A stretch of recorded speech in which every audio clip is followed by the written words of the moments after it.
So one of the very fun parts of this rehab is removing these cast iron radiators. And it turns out these things are unbelievably heavy. Everyone knows that, but until you come over and try to actually move one. Yeah, if this fell over, I'm pretty sure I couldn't lift it again.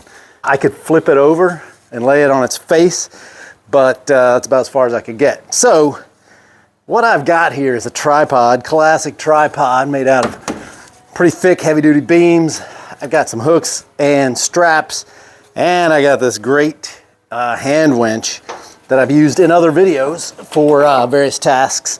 And my goal is to bring this thing over here, radiator over, and then lower it down down to the floor without breaking anything, including me, slowly, carefully, successfully.